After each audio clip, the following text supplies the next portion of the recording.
Assalamualaikum warahmatullahi wabarakatuh. Baik, kali ini saya akan memberikan tutorial bagaimana untuk melakukan uji ANOVA atau uji one way ANOVA pada aplikasi SPSS. Di sini saya menggunakan aplikasi SPSS versi 25. Nah, ini saya sudah mempunyai data ya untuk uji ANOVA-nya. Di sini datanya sudah saya transform ke dalam bentuk numerik. Oke, di sini sebelum kita melakukan uji ANOVA, kita harus tahu dulu konsep dasar daripada uji one way ANOVA. Yang pertama, nama lainnya adalah uji ANOVA satu faktor, di mana yang kedua, itu adalah berguna untuk menguji perbedaan rata-rata data yang lebih dari dua kelompok. Jadi di sini saya menggunakan kelompok kelas. Di sini ada kelas 10, 11, dan 12. Kemudian syarat ujian one way ANOVA yaitu yang pertama, sampel berasal dari kelompok yang independen. Kemudian variabel faktor bersifat non-metrik atau datanya berbentuk data kategorikal. Kemudian data masing-masing kelompok itu terdistribusi normal. Kemudian varian antar kelompok harus homogen.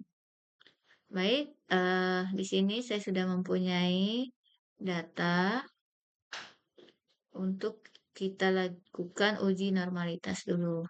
Nah, jika nanti data ini ternyata setelah diuji normalitasnya, dia normal, maka kita lanjutkan dengan uji one way ANOVA. Tetapi apabila datanya ini setelah kita uji normalitas, ternyata datanya tidak normal, maka kita akan lanjutkan uji Kruskal-Wallis. Ya, kita lihat dulu untuk normalitasnya.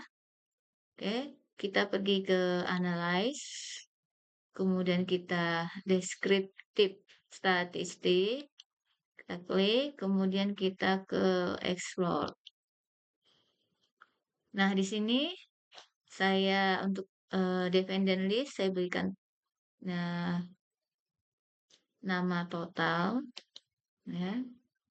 Kemudian untuk faktor list saya kasihkan kelas. Kemudian plot.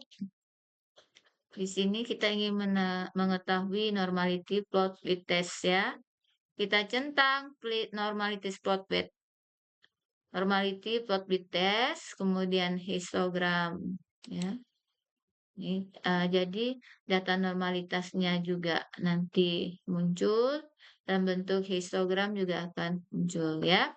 Kemudian continue. Kemudian oke.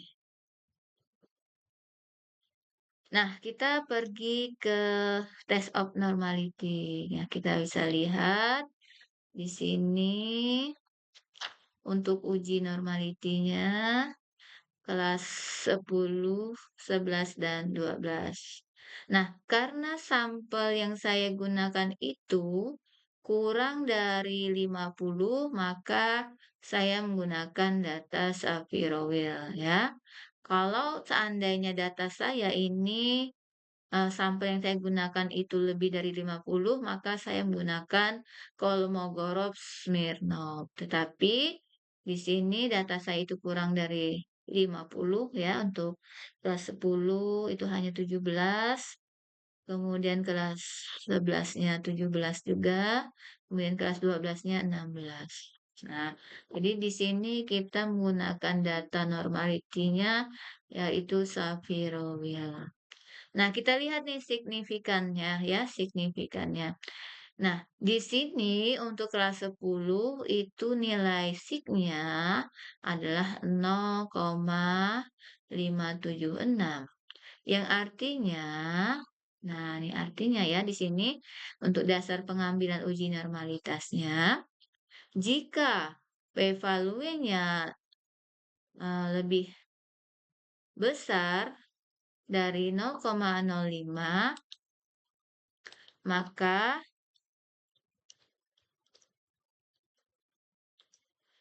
data terdistribusi dengan normal. Nah, jika p-value-nya kurang dari 0,05, maka data terdistribusi tidak normal. Nah, kita lihat di sini data dari kelas 10, 11, 12 itu lebih besar daripada 0,05, yang artinya bahwa di sini data terdistribusi dengan normal. Nah, kalau sudah seperti ini, maka kita bisa melanjutkan untuk uji one way ANOVA. Oke, uji one way ANOVA. Kita lanjutkan ya. Di sini kita ke analyze, kemudian kita convert ya, confirming, kemudian kita ke one way ANOVA. Dependent list kita isi dengan total, kemudian kelas kita isi dengan faktor. Oke, kemudian kita option. Nah, di sini kita untuk uji statistiknya kita mau yang mana saja ya. Jadi kita pilih, kalau di sini saya ingin deskriptif, kemudian homogenitas.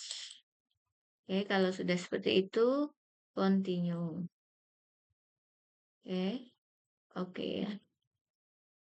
Nah, untuk uji one way ANOVA, hasilnya seperti ini.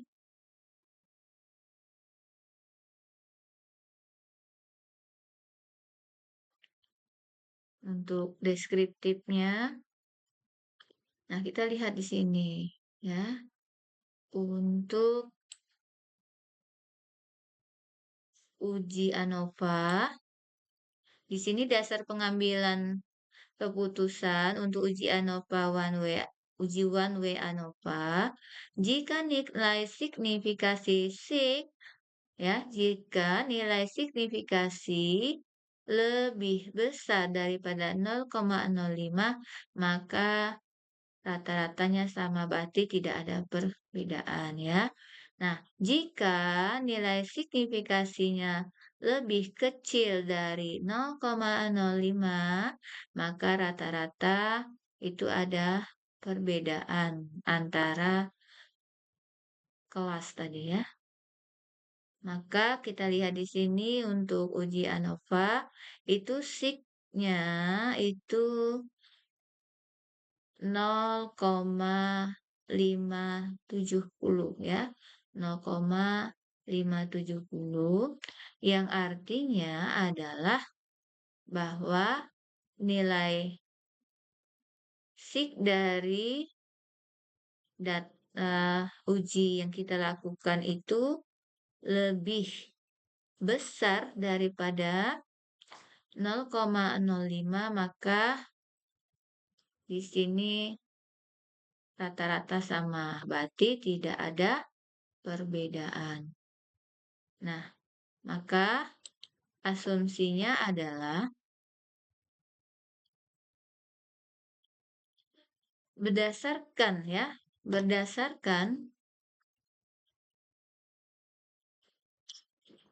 hasil uji one way ANOVA diperoleh nilai F-nya sebesar 0,569 sini dengan nilai signifikasinya sebesar 0,570. Karena nilai signifikasinya lebih besar daripada 0,05, maka H0 diterima dan H1-nya ditolak. Dengan demikian dapat disimpulkan bahwa tidak terdapat perbedaan rata-rata yang signifikan antara kelas 10, 11, dan 12 pada variabel penelitian.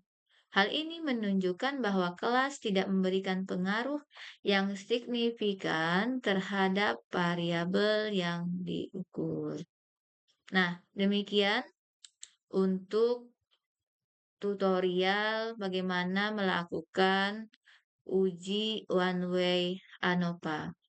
Semoga bermanfaat. Wassalamualaikum warahmatullahi wabarakatuh.